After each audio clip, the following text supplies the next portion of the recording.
In 1983, November 30th, in New York City, Pepsi is having a press conference with Michael Jackson. You see, they are welcoming Michael Jackson to the Pepsi family. They're paying him $5 million for sponsorship, which back then was the highest amount paid for any sponsorship. So, first to speak is the manager, Michael's manager, who is Don King, from Mike Tyson, Don King. He's very, bombastic and eloquent and, boisterous. And he goes and rants and rants and rants. And then it's time for Roger Enrico, the CEO of Pepsi. And, he talks about making magic with the commercials. Then it's Jermaine from the Jackson 5. He sort of takes the spokesmanship role, and Michael finishes, introducing his family. They pose for pictures, and it's over. The press conference is over.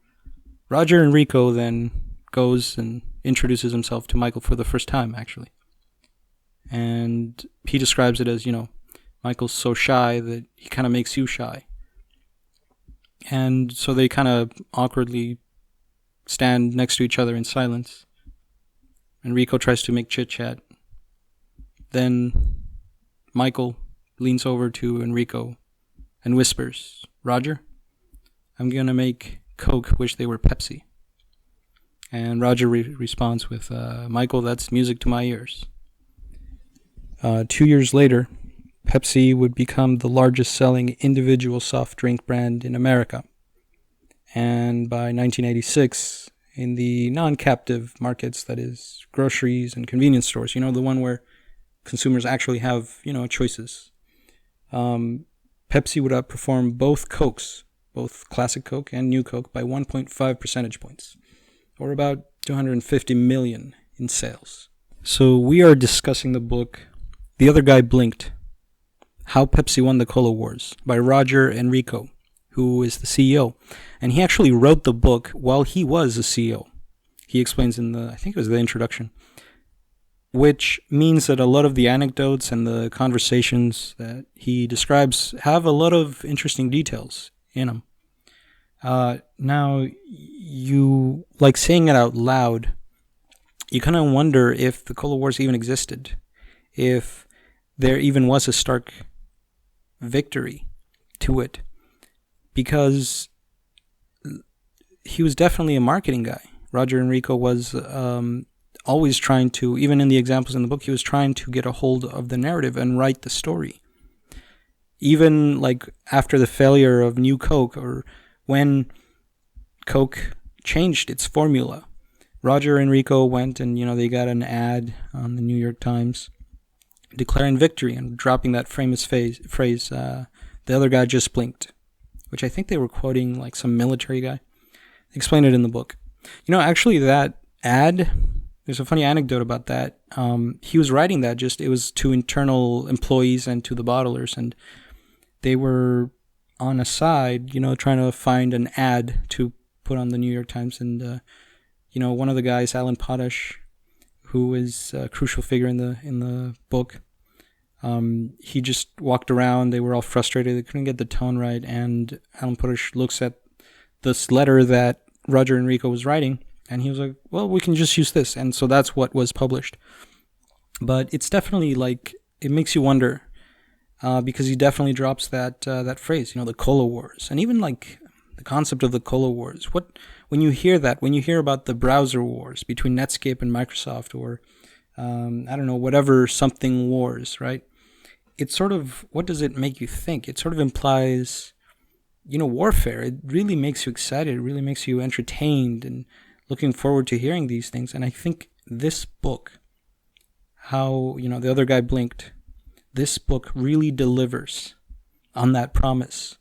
If you watch the movies like The Big Short or Moneyball or The Founder or The Wolf of Wall Street, and you're into those kinds of movies, you're looking for a movie that will teach you how these CEOs play chess, right? 3D chess, and it's warfare and all the analogies, and they end up ruling the world. this book truly delivers on that promise. I mean, the guy gives you the details of how he used sugar economics. I mean, first of all, it's a David and Goliath story. Pepsi has always been second fiddle. Of course, ironically, as Roger Enrico explains in the book, Pepsi has, nationwide resources. It's a big David. But it is an underground story. He uses marketing. He uses sugar economics. He uses, the analogy of truces, in war. He uses, business deals and contracts to defeat Goliath. I highly recommend this book, and the purpose of this recording is basically to get you excited about it and to, mention some of the highlights of it. Also, this book ended up making me nostalgic for the 80s. I wasn't even alive during that time, and it makes you nostalgic for the, yuppies and the go-go attitude. So the book starts with Roger Enrico's background. I'm going to skip some of the background, but there's a very interesting part of his background. So obviously Roger Enrico, the CEO of Pepsi during the 80s, fought in Vietnam. And obviously he was in charge of logistics, delivering oil to the battlefield in northern South Vietnam. He was an ensign, and above him, his mentor was Lieutenant Commander Bill Adlernerfer. Roger Enrico describes his mentor Bill like this. He says, half the time he acted like a teenager, half the time he got you to work 18-hour days, but 100% of the time, he made sure of one thing: nobody ever ran out of fuel. He couldn't have done it if he had gone strictly by the book, so he didn't. He also says, we'd get pilots to fly fuel into remote jungle bases by loading huge rubber bladders onto their airplanes, sometimes in a barter-type exchange for things they wanted, sometimes by appealing to their can-do attitude, and all the time by ignoring the paperwork. There's another excerpt I want to read. It's a very funny anecdote. So he continues, Bill taught me to take chances and to get the job done, no matter what. Once, when I was an ensign and Bill was away, I decided we needed another underwater pipeline so that we could offload more ships at one time. Now, installing such a facility requires an immense amount of material. Miles of pipe, valves, pumps. Unconcerned with the magnitude of the task, I sent out an operations imminent message, which is just short of announcing the start of a nuclear war, to Hawaii, requesting material. A day later, a captain called me from Pearl Harbor. What's your rank, Enrico? He demanded. Ensign, sir. There was a lot of swearing on his end. Who signed this friggin' thing? He asked when it stopped. I did. Do you know what you're doing? Yes, sir. I said, I sure do. He paused. Then, well, do you want it flown out or is ship okay? So Enrico replied, what does it take to fly it out here? 42 planes, son. No, I said, ship is fine. I mean, obviously, as you'll see in the following minutes, a guy who was so, resourceful, obviously he was put in this situation, and he learned just to get it done. It doesn't have to be by the book. You just have to deliver oil and get the oil there, always, every time, no matter what. Another part of the introduction, he explains, he had to fly his family to Japan at some point, and then he had to fly his family before that, I think, to South America for the Pepsi, South America division. And there he kind of met his arch nemesis, who I don't think was so much, the Coke people, the Coke CEO. It was more this guy called Sergio Zyman. He introduces Sergio Zyman as a sort of a guy who really wanted to climb the corporate ladder and just was seeking power, doing backstabby things. So Roger Enrico was supposed to meet, he meets Sergio Zyman and, interacts with him. They're trying to sell, push Pepsi in South America. And then Roger Enrico meets this other guy from Honduras or something like that. And they're supposed to have dinner. And, the guy never shows up. So then the next day, the guy drops the, hey, I'm sorry we couldn't have dinner. And that Roger Enrico was like, well, that's weird. What do you mean? Like, we were waiting for you. And the guy was like, what do you mean you were waiting for me? I went there and I went to the hotel where you were staying, and Sergio Simon intercepted me, and he told me that you were busy and you couldn't have dinner. And they were both like, that's weird. Did he do that on purpose? And then it happened again. Like, he was supposed to meet another guy, and they have a phone call, and they're like, wait a second. Sergio Simon told me that your kids were sick, or told my wife that your son was sick. And I was like, that's funny. He told me that your house was on fire. So he sets up this guy, Sergio Simon, as sort of his arch nemesis. And you hear that name later in the book. Because he actually betrayed Pepsi and went to work for Coke. And he wasn't the CEO of Coke. That was the other guy, but he was one of the underlings. And as Roger Enrico put it, it was satisfying to know that when he was beating Coke, he was beating this conniving guy. There was another really interesting story that he talked about in giving his background.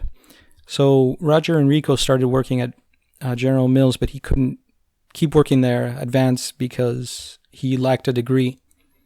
He didn't have the education background, so he went on to Frito-Lay, which was a division of PepsiCo. Pepsi was like, oh, we're already pushing soda. We have the resources to also push chips.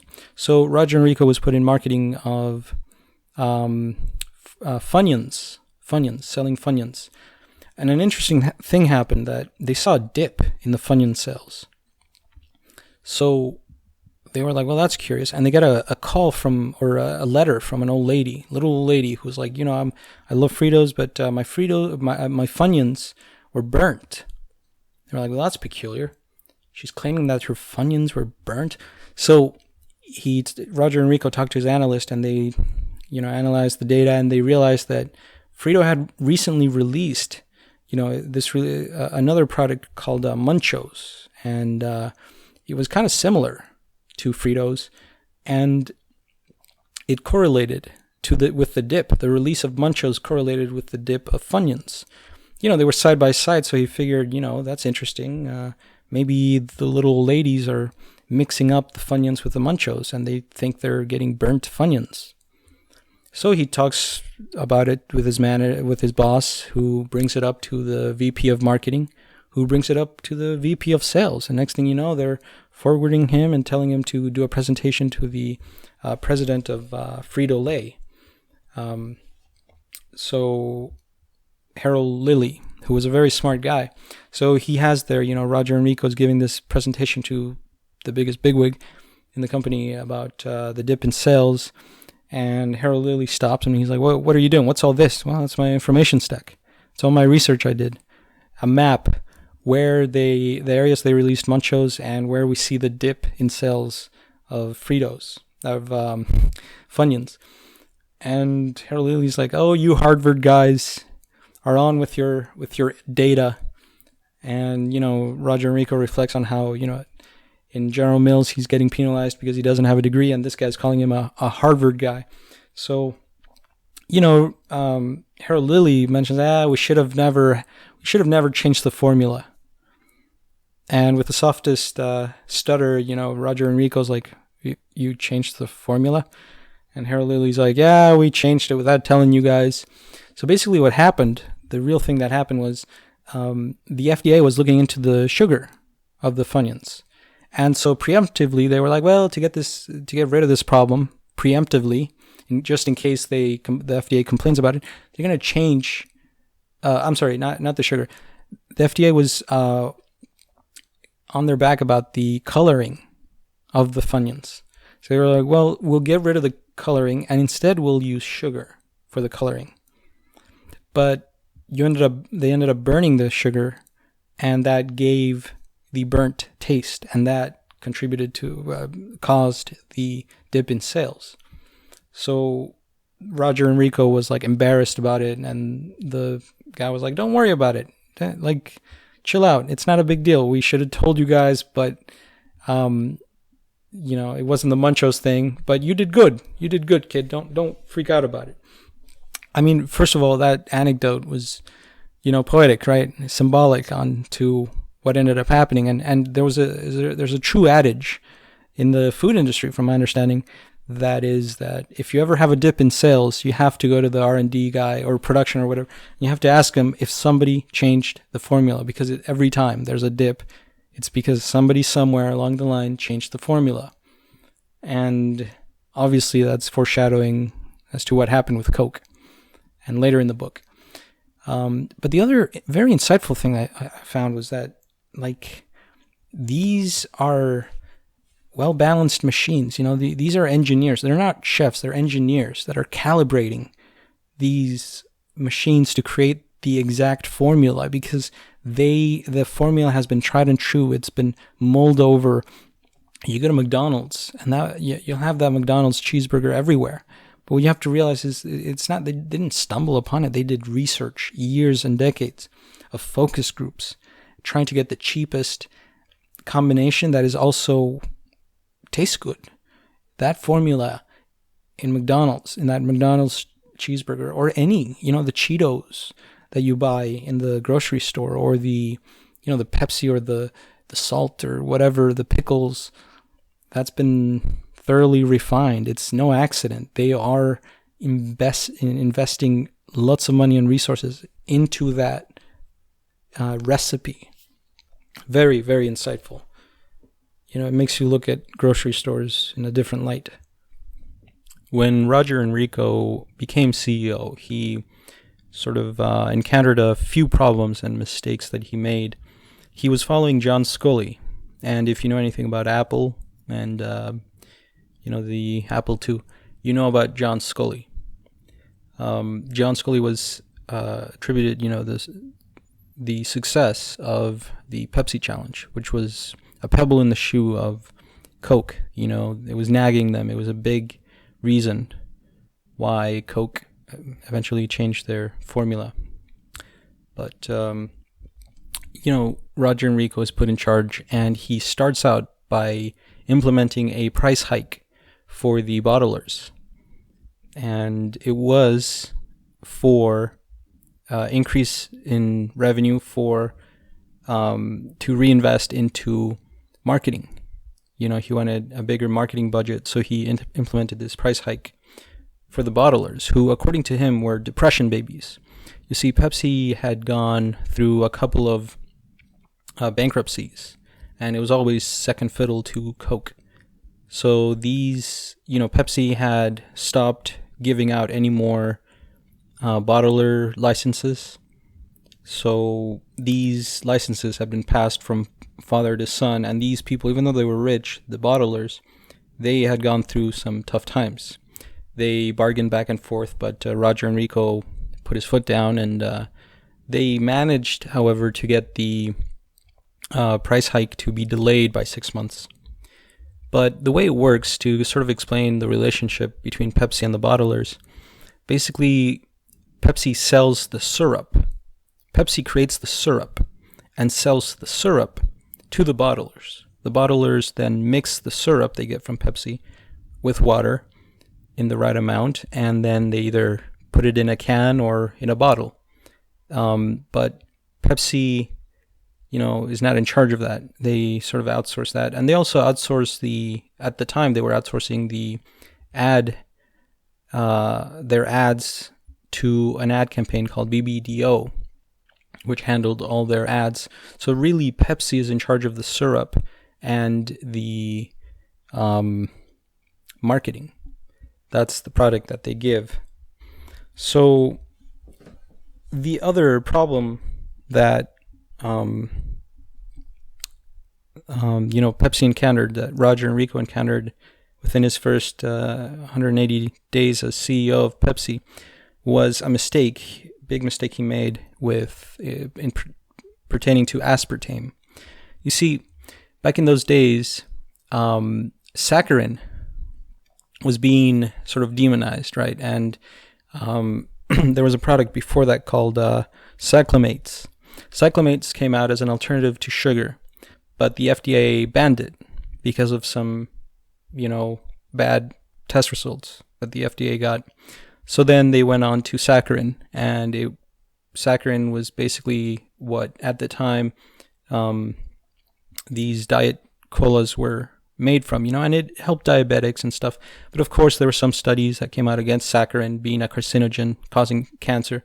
So the FDA almost banned it, but they finally had to appeal.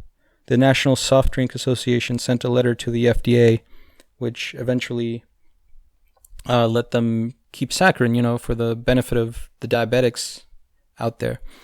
So they were in the process of approving aspartame. Now, at the time, saccharin was about $3 a pound, and aspartame was about $80, maybe $100 a pound. But it's something to do with, first of all, the taste. Diet Coke, according to Roger Enrico, Diet Coke seemed to have been made with saccharin in mind, the cheaper alternative. Coke has a less refined taste than Pepsi. Pepsi's taste, that's all they have. So it's what kind of sweetener they use. It was a big deal. So they go, and that's the climate they have. They have all these tests that are showing, lab mice are getting cancer from these sweeteners. But there's a couple paragraphs Roger Enrico talks about. He seemed very frustrated by the fact that, the FDA running these tests was giving these lab mice the equivalent of like 1,000 diet Pepsi cans.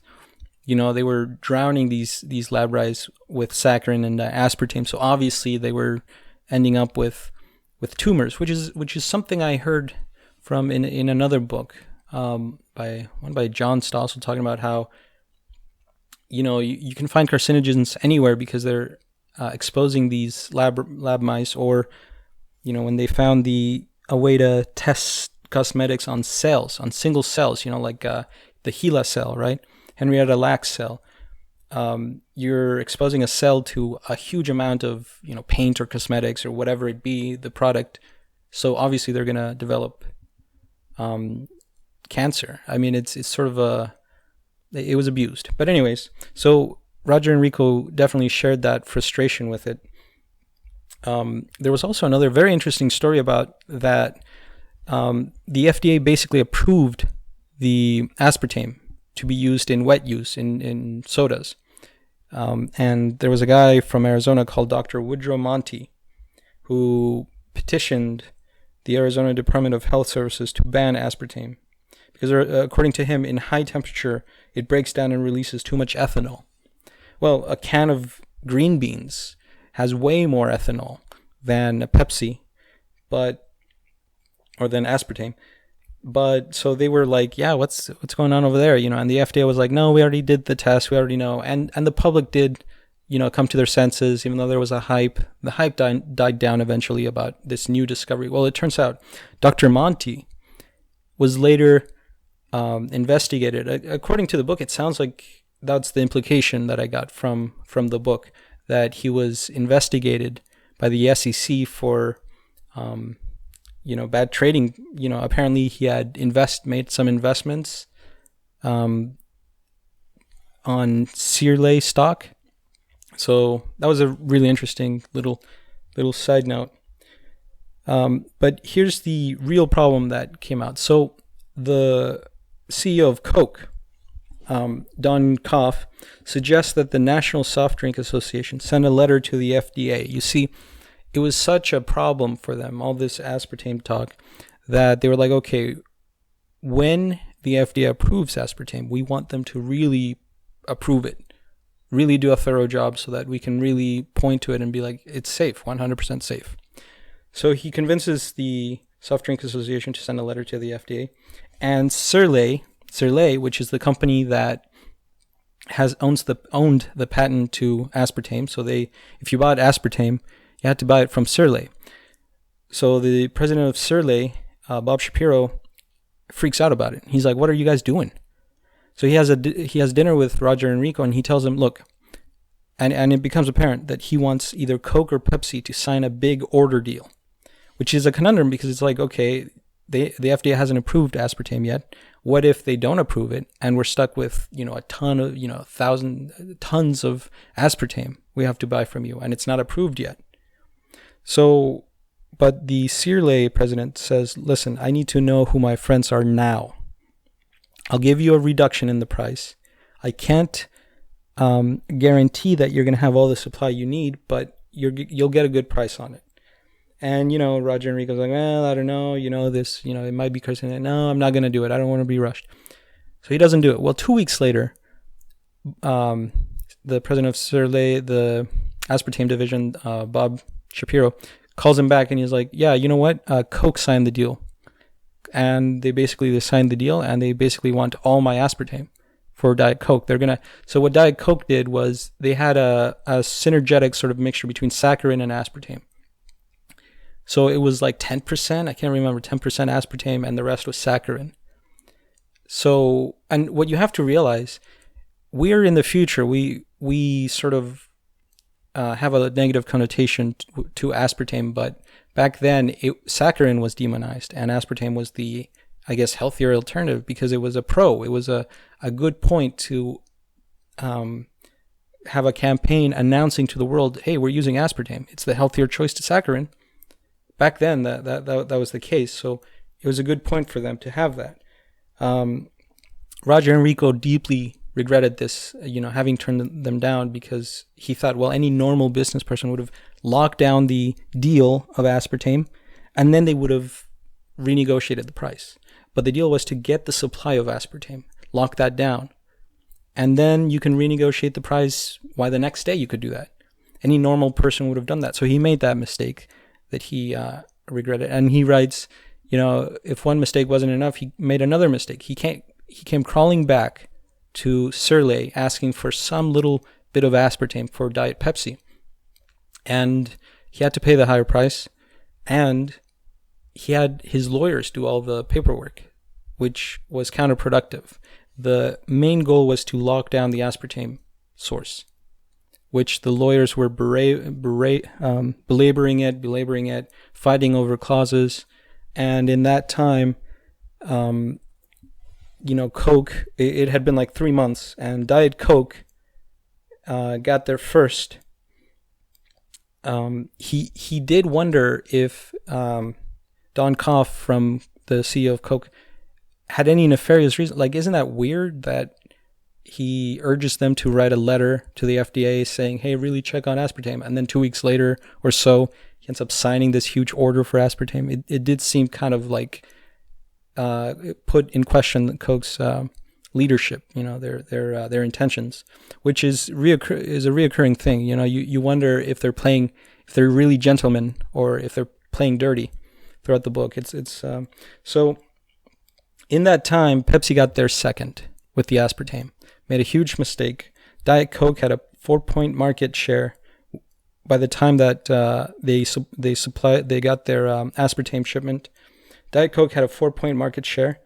When 1 point means 250 million at retail, that's about $1 billion in sales. Now, that's not the last we're going to hear about aspartame.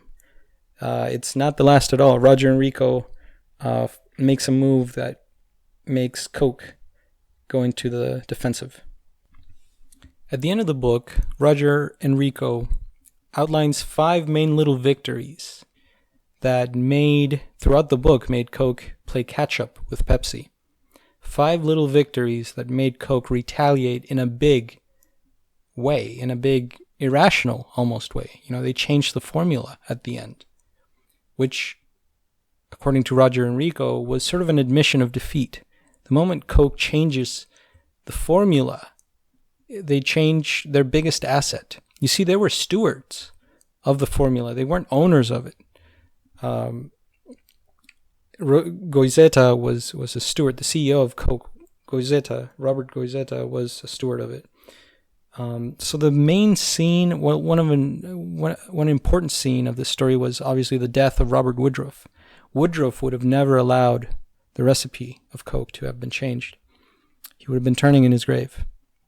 But he died, and that's one thing he mentions, Enrico mentions in the book. That scene, that somber, rainy day for colas, where Robert Woodruff passes on the bastion to Roberto Goizeta. So what were the five main little victories that Pepsi had? And I do truly agree with what he was saying. That these were victories, and we can tell because of the way that Coke reacted. This is a very competitive, field. So one of them was a product called Slice, which we're in the future. It's no longer around. Slice is no longer around, but that was a big success for Pepsi as of the writing. Another one was Pepsi Diet. That talk of aspartame we talked about, it's going to come back. That deal about aspartame, it's going to come back. It's going to be renegotiated. Another one is obviously the Michael Jackson campaign. Another one is a little success they had with a 3-liter bottle. And of course, the first victory that sort of got everything rolling was the Pepsi challenge. That was the catalyst, the fly in Coke's ear that had been bugging them the whole time, being tormented that Pepsi had better taste. Pepsi just tasted better. So when Roger Enrico becomes CEO of Pepsi, he is shown a lineup, the new lineup for Pepsi, new commercial lineup. And it was, he shows it to the bottlers who are his customers. And there wasn't very much excitement. And that's where you start to see that Roger Enrico really enjoyed cinematography. He would really dissect all of these commercials, even the ones that he liked and didn't like, about their, aesthetics, their lighting, their cuts, their style. He was really a connoisseur, which kind of got in the way when it came to Michael Jackson, working with Michael Jackson, as you'll see later. But that was a problem that he encountered, was the lull in their, plus their slogan was too verbose. So they still wanted to capitalize on their strengths, which was Pepsi is the new youthful company. Coke is the old one. And so they wanted to come up with a new slogan, the next generation, right? The new generation, Pepsi. So they go back to BDDO and they ask them for a new lineup of commercials. And they come up with 5 new commercials: Shark, Basement Visitor, Soundtruck, Reflections, and Spaceship. Roger Enrico's favorite was Spaceship. And you can see all of these on YouTube right now. They were quite a campaign. So he goes and they have these 5 new exciting new commercials, but they think, well, we need a big way to show them, to mark and declare to the world that we have a new campaign strategy. And as Roger Enrico put it, because God drinks Pepsi, the phone rang. That's how the one of the chapters ends before going to the chapter called Hand in Glove. So you know where this is going. They're all sitting there in the office quietly trying to come up with a big way to show these 5 new commercials for Pepsi that would replace the old lull of commercials. And the phone rings, and it's a guy named Jay Coleman who puts rock stars and corporations together. Jay Coleman usually calls at 5:30 because he knows that secretaries usually leave by 5. He doesn't want to get stuck and blocked by a secretary. He wants to get straight to a CEO. He talks to Roger Enrico and tells him, drops the name Michael Jackson. He's been trying to get in touch with Pepsi for over 7 years, hasn't been successful, but now he can drop the name Michael Jackson, the biggest star at the time.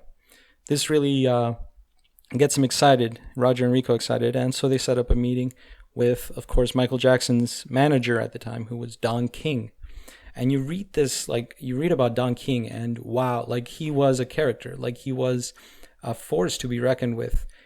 The fact that Don King had a vision of $5 million, $5 million sponsorship, the highest one to that time, and he negotiated it in that way. Roger Enrico came into that meeting thinking $2 million. He had a meeting with Don King. He had in mind, okay, maybe $2 million will pay Michael Jackson for this deal. Don King talks about, racial stuff, and Roger Enrico's like, yeah, well, I'm Italian, we deal with racial hardships too. Don King, before selling anything, he sold himself. There was a meeting that I mentioned in the introduction, where Don King was being followed by a film crew, and Roger Enrico took him a while to realize, wait a second, Don King paid a film crew to follow him around. Don King really plays, I think, a pivotal role in the beginning of the story of how Pepsi beat Coke, which is a historic fact, and Don King plays a role in that.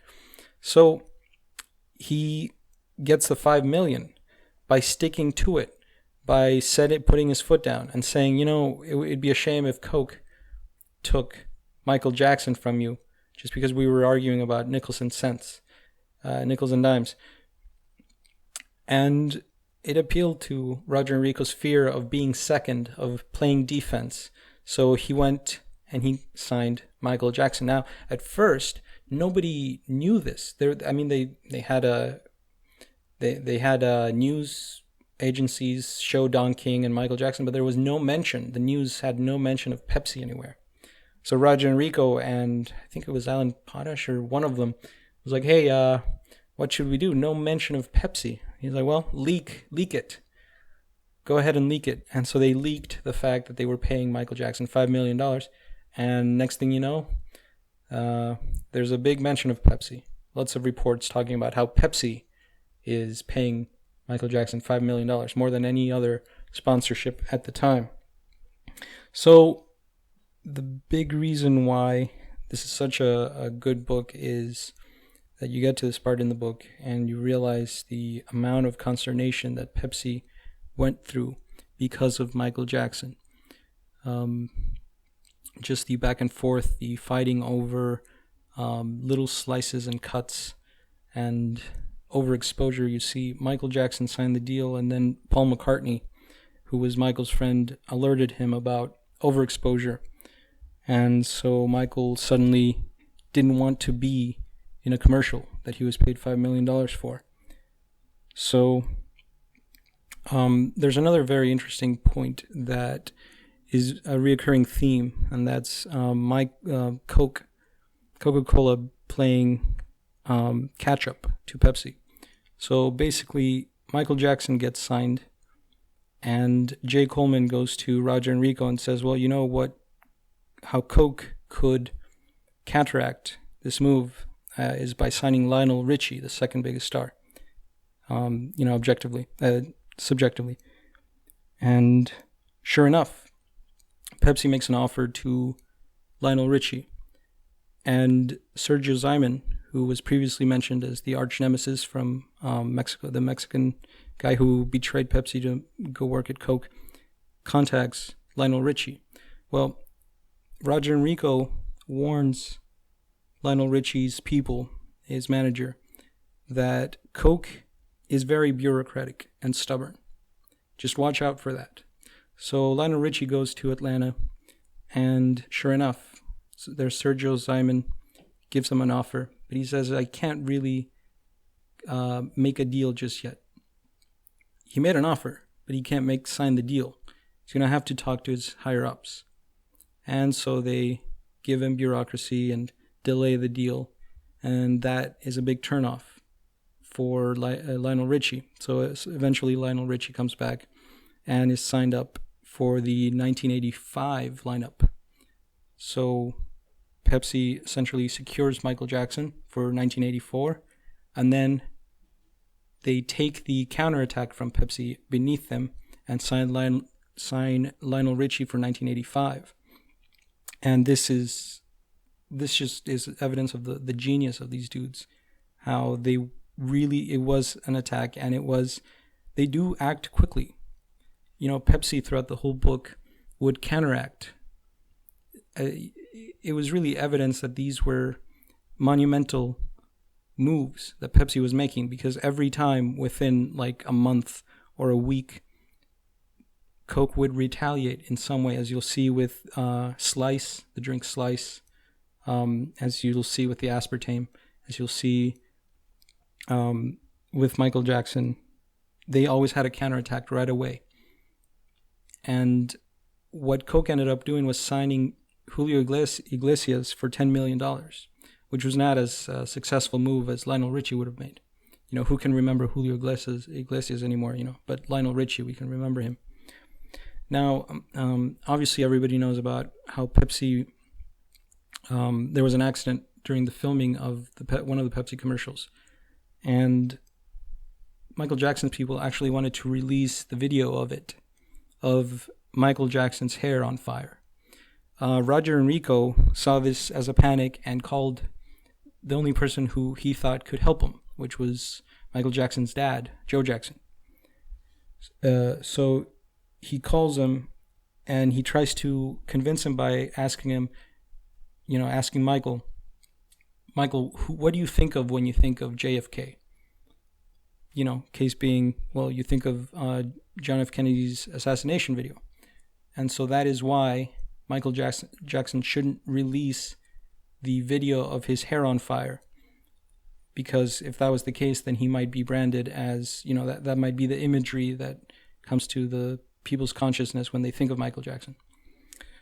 So eventually they end up shooting the two videos. Michael's not happy with the audio of one of them, so he actually, you know, and they debate about it. They debate about the frames, how many frames he's being exposed in, and Michael just drops, you know, just says, hey, you know, I don't really like the music. You guys could use Billie Jean. I could reshoot it, re-record it with your lyrics. I could do that. And the Pepsi guy who was in charge of it, just sat there quietly, you know, trying to hold his enthusiasm of being offered for free the number one song in America, you know.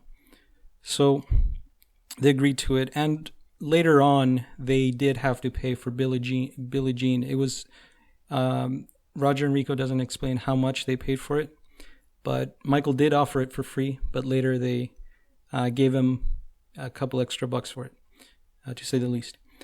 So they go and they record it, and the goal was to show these commercials for the Grammys, have them ready for the Grammys. And let's see here. The consternation begins, and the problems with Michael Jackson begin. He is being shown way more than 6 seconds. See, Michael Jackson was afraid of being overexposed. As I said, Paul McCartney warned him not to be overexposed, so he wanted to be shown only for 6 seconds. In one of the concerts, he was being shown spinning twice. He only wanted to be shown spinning once. He was being shown dancing while smiling. He never smiles while he dances, so he wanted that out. It was okay for them to show his symbols, you know, his hat, his glove, his shoes, close up on that, but they couldn't show a close-up of his face. And if they did, it shouldn't have been longer than 6 seconds. And then they talk and talk and talk, and all of a sudden it's 4 seconds. They're fighting over frames. Frame by frame, they are sending over cuts of the commercial. And Michael is replying with his lawyer saying, no, I'm still in it too much. We signed a contract that says I have input, reasonable input, and you guys can't show it without my reasonable approval. But when they try to get in touch with Michael Jackson, he doesn't reply. So they're playing a game of, you know, chasing each other around. Now, suddenly he wants a bell. When he twirls, he wants the sound of a bell in there. And they actually sit him down and say, okay, Michael, just sit down with us. Tell us when you want to cut. They show him the commercial. He says cut. And then they go one frame later. There was actually a cut there. It was already there. They keep showing him the commercial. He says cut. And there was already a cut there. But at the end, he still says he's being shown way too much in that commercial. And this goes on, and suddenly they're having to edit this during the weekend, and suddenly it's Wednesday, and they're wanting to show the commercial to the bottlers on Saturday, and they're talking on the phone. Roger Enrico one night gets a call, and his son answers it. He says, "Hello, this is Michael Jackson." And Roger Enrico knows exactly who's calling by the expression in his son's face. Well, after all of this is done and over, they are able to announce the new lineup of commercials to the bottlers, the real customers for Pepsi. The bottlers are kind of excited about this, and they are shown the first 5 commercials: Shark, Basement, Visitor, Soundtruck. The bottlers are cheering. These are great improvements of the marketing. That money, the price hike he charged them came to good use. Reflections, they keep cheering.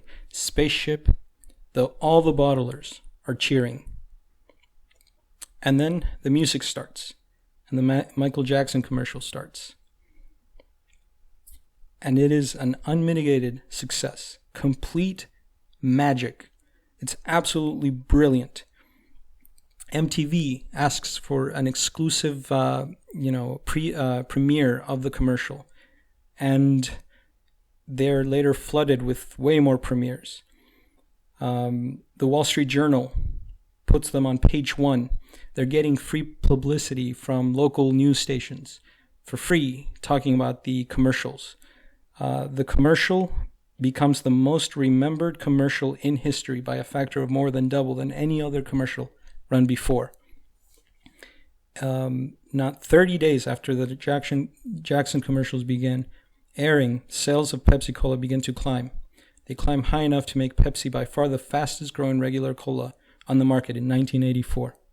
83 million people saw about 5 seconds of Michael Jackson's face and watched him spin twice on the Grammy telecast. As he writes, of course, that was just in the Pepsi commercial. They saw an awful lot more of him that night, live, as he returned to the podium again and again to collect his record-breaking 8 Grammy Awards. So, I do want to talk about the Victory Tour, the, tour of 1984, Michael Jackson's, music tour. So what happened was Don King was out. He was more friendly with, Michael Jackson's parents, but he was fired. And the person who was put in charge of the Victory Tour, which you can watch on YouTube, was a guy named Chuck Sullivan, who was like old money. His family owned the New England Patriots or something. Basically, what happened was they set up a bid of who could offer more to become the promoter of the Victory Tour. And so this guy, Sullivan, basically what he did was he outbid everybody else. He offered the Jacksons $42 million, guaranteed, even if nobody attended the tour. What this guy did, speculatively, we don't know for sure, but what he seems to have done was he just multiplied the number of seats and the price, and he came up with a number. And he figured, well, I'll basically make this much money, so I can afford to guarantee the Jacksons $42 million. Well, it turns out that Michael Jackson had another idea about how to run his concert, which would involve having huge, costumes and pyrotechnics, and of course having a huge stage, which got rid of some of the seats. Well, people weren't going to pay a bunch of money for a concert where they couldn't be up close to Michael Jackson. And the huge, tremendous stage and structures needed for the Victory Tour got rid of a lot of seats. The cost of it, it was just a mess. The tour just devolved into a chaos. And they had, even their tour, the track, the path they were taking would involve going back and forth between east and west, between states. It was a giant mess. But one interesting anecdote was that they had to decide, do a trial run, a dress rehearsal, if you will. So they picked a very remote, Birmingham, Alabama, to have the secret, dress rehearsal for the Victory Tour, Michael Jackson's Victory Tour.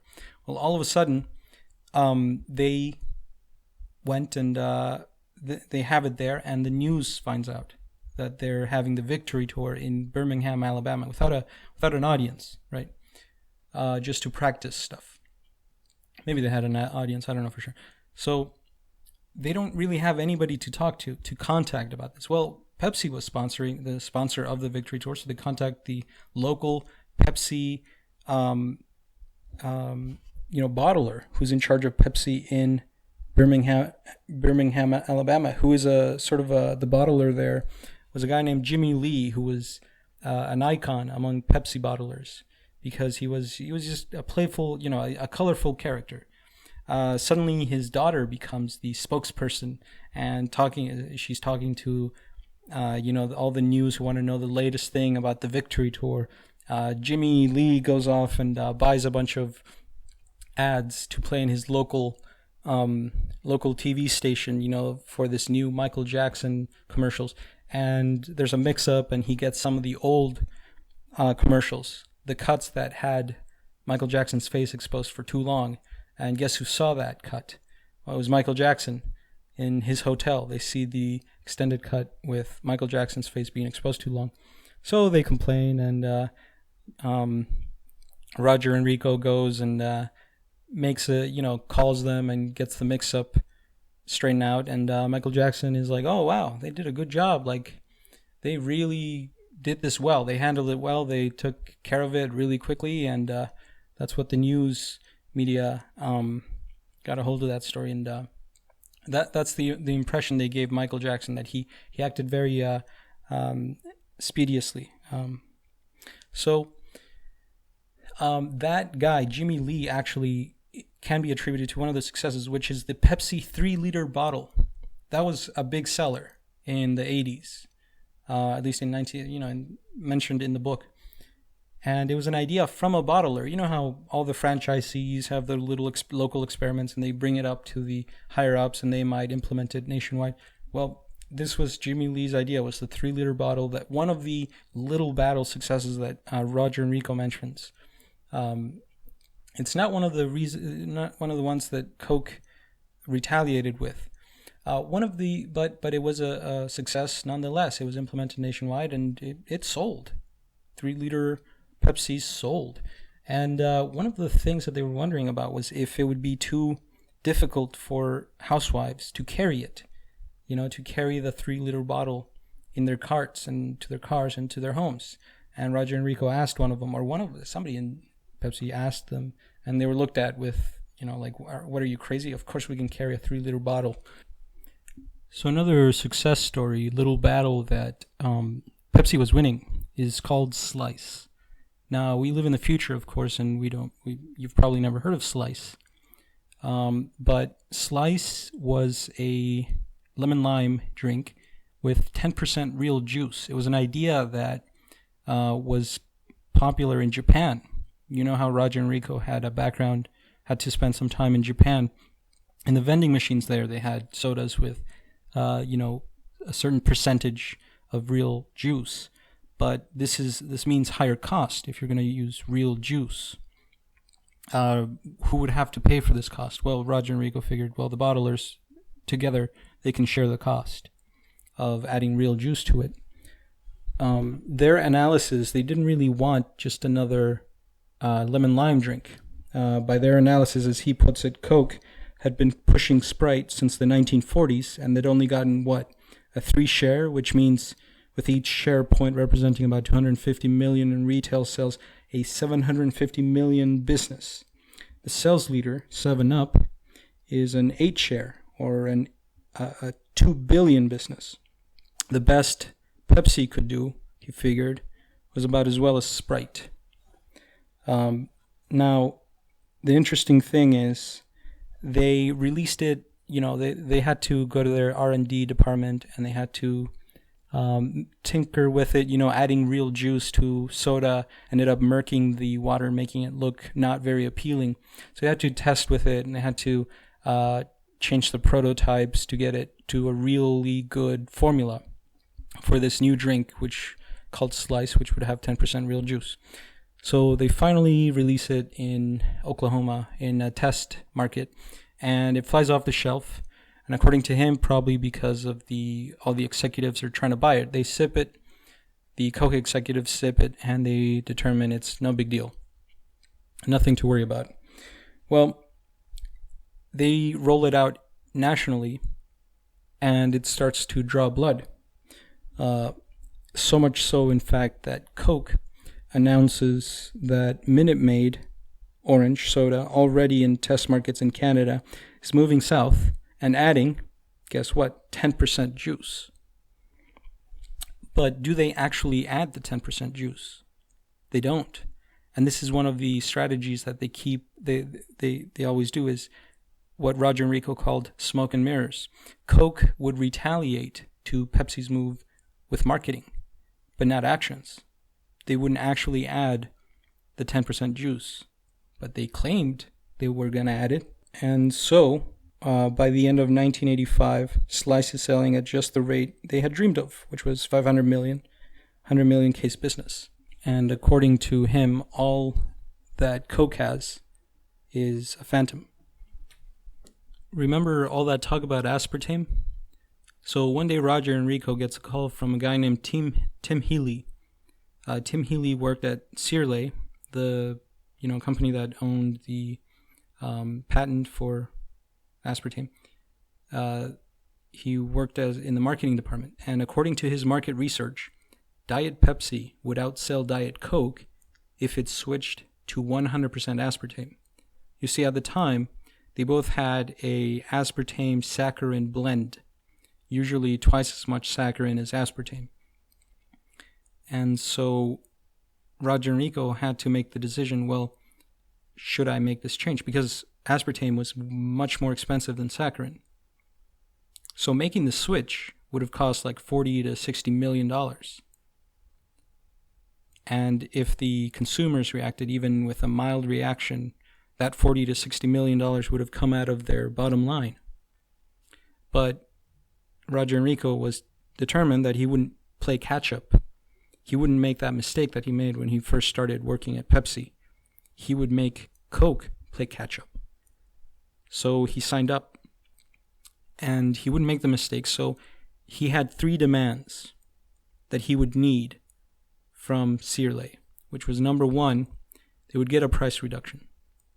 Number 2, they would get a guarantee that they would have all the supply of aspartame that they needed.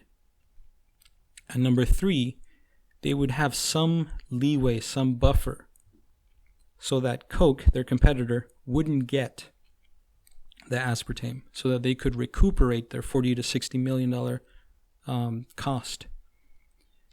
And the other mistake he wanted to, remember how the lawyers ended up bureaucratically debating every detail about the aspartame the first time around? This time, he determined he would just go with the executives, no lawyers involved. He would take out a yellow pad and sign, I want, this much, I signed this contract to secure enough aspartame to get 100% Diet Pepsi aspartame. And then he made the lawyers talk over the details. But the main general idea was secure, and the aspartame source was secure. And so they got ready to launch this with new Pepsi commercials that were really aggressive. They would actually name Coke by name, and they would say Coke has twice as much saccharin as aspartame. And again, we're from the future. That doesn't sound like aspartame has a negative connotation, but back then that was a thing you wanted to promote. Hey, everybody, Diet Pepsi has 100% aspartame. That's a good thing back then. So the commercials are very aggressive. And what does Coke do? Well, they do their usual smoke and mirrors. They don't want to play catch up. They find out that something's going on with Diet Pepsi. And by the way, at the time, Diet Coke was a behemoth. Diet Coke was a bastion of Coke. It was a huge seller. People were starting to take care of their figures. And it still is. Well, they started to threaten, they got wind of these aggressive commercials, and they started to threaten legal action for these claims. And the old smoke and mirror meant that Coke pretended like they made the switch to 100% aspartame Diet Coke, when in fact that wasn't true. So the Coke lawyer calls the Pepsi people and says, hey, you have to pull your commercials because they're claiming that Diet Coke has twice as much saccharin as aspartame, but we already made the switch. Now, Pepsi was ready for this. They did research. They commissioned some research, and they found that only 12% of Diet Cokes or Diet Coke retailers, something like that, only 12% was 100% aspartame. And after hearing that, well, the Coke lawyer wasn't aware of that his client had been falling short on their aspartame claims. So that basically shut him up. This was a great example of the smoke and mirrors and the fact that Coke had to play catch up with Pepsi. So after all of these mini victories that Pepsi had made, Coke felt like retaliating, sort of in a big way. And obviously what they did was change the formula of classic Coke and release new Coke. And that's when Roger Enrico declared victory, trying to get a hold of the narrative. He released very quickly, tried to release a couple ads. One was of a girl who was like being broken, her heart was being broken by this. And the other one is about two like Southerners, they changed mild Coke. They're both available on YouTube if you want to see them. But there's a couple points I wanted to bring up that I got from this book about the change of that Coca-Cola made to their formula. So one of them is something that Roger Enrico points out, namely that Coca-Cola changed their formula. That's a big deal. Okay, that's a big deal. They did 200,000 taste tests for the new Coke formula over a 3-year period. 55% of the people tested preferred new Coke. And when they told them that they were testing two types of Coke, it went up to 60%. Now that's a lot of people. But they didn't do any extended home use tests. They didn't do any test markets and roll it out in America before changing the formula. It's a big deal. They also didn't tell the people taking the taste tests that if they picked new Coke, well, they would completely discontinue old Coke. They didn't tell them that. So it was a big deal changing the formula. And it wasn't thorough enough.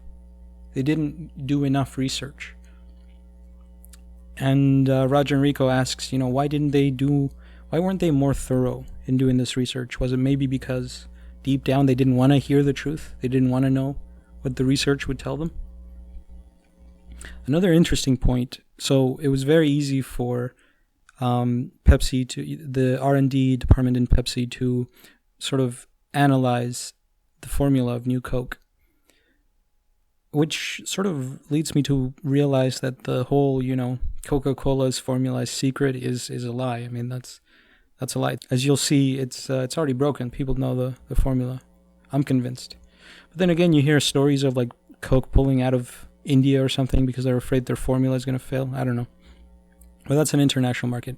That's beside the point. The point is, the R&D department of Pepsi analyzed the recipe of new Coke, and they found that new Coke was missing a lot of the essential oils, which are usually costly to have, those essential oils. So think about what that implies.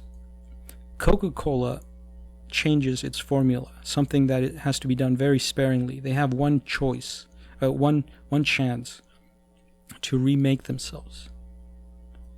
And they skimp on the essential oils. In other words, their strategy was to go for cost effectiveness, make it cheaper, make it less expensive. You have one chance to remake your product, and you decide to go to cheapen it instead of improving the taste, instead of, addressing the Pepsi challenge and improving the taste once and for all. They chose to make it cheaper. Of course, I can pontificate about it all day, but I'm not at the helm. What do I know about any of that? Evidently, it was a mistake to do that. But that was I thought that was a very interesting point. Another part that just makes me amazed at Roger Enrico and his ingenuity. You always hear about, the golden parachutes, right? These CEOs are making so much money. How can they be worth this much money? I am convinced Roger Enrico was worth every penny. Because besides all the great ideas that made Coke go in the defensive and be, follow behind Pepsi, there's this idea he had. So Coke changed their formula. They released New Coke, and there was a big outcry from a lot of the people, and everybody loved to hate New Coke.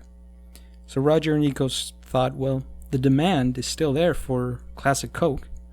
If Coke is not going to provide them, then maybe Pepsi should. Roger Enrico was thinking of releasing a cola that would taste very similar to Coke. Let me repeat that. Coca-Cola wasn't providing people with Coke, so Pepsi was going to provide them with Coke. What? Isn't that insane? They were going to call this, they called this project Savannah Cola. And they basically, according to them, it didn't take them long to crack the merchandise 7X. That's crazy. That the guy was clearly worth his salt. And another example that once again proved that Roger Enrico put Coke in the defensive was towards the end of the book. He mentions that, oh, by the way, in January of 1986, Pepsi made a deal to buy 7-Up for $380 million from Philip Morris. 1 month later, the Coca-Cola company agreed to buy Dr. Pepper, America's fourth largest soft drink, for approximately $470 million. The Federal Trade Commission seems to have, as of the writing, was investigating them to see if the acquisition was anti-competition, But the point he wanted to make was, why did Coke buy Dr. Pepper if it wasn't going to give them as much as, buying 7-Up gave Pepsi? In fact, Coke was saying that Dr. Pepper couldn't compete with Cherry Coke. And Roger Enrico implies that, well, they bought Dr. Pepper for bragging rights. You see, by buying Dr. Pepper, they could secure their number one position. They would still be number one. Really, it was bragging rights. The other point he made a lot during the book was, that the cola wars profited both companies. All this competition, all these ads, this tribalism, it got in general, colas sold more. So they both made money off of it. From the competition, they both really benefited. So there's one question I have for you listeners, you guys who are still listening. There was a quote, so towards the end of the book he was talking about how Michael Jackson wanted to work with Pepsi again. And so they were working with Pepsi, and Roger Enrico had a meeting with Michael Jackson, and he showed him the idea for his new ad campaign. And he says in the book, he writes, quote, "And then there's this other idea I have. When I describe it to him, Michael Jackson, it stirs something in Michael's soul because it will benefit millions of other souls. But that, too, is something for the future." End of quote. He never explains what that project that he had with Michael Jackson was. It's definitely not the USA for Africa, the Live Aid, the We Are the World stuff, because he mentions those earlier in the book, so it's not that. I don't know what it is. But if any of you listeners were alive in the 80s and it wasn't the campaign, what do you guys think it is? If you know, then please write it in the comments. This book, again, it's an amazing book. You can, if you search for it, the internet, you can get, there's clandestine digital copies out there, which, that I don't know if the family can't possibly be getting royalties. I mean, it was published so long ago. There's no. Anywho, next I'll be reviewing a book called "The Smartest Kids in the World and How They Got That Way" by Amanda Ripley. Please subscribe if you want to be alerted as to when it comes out. Thank you for listening.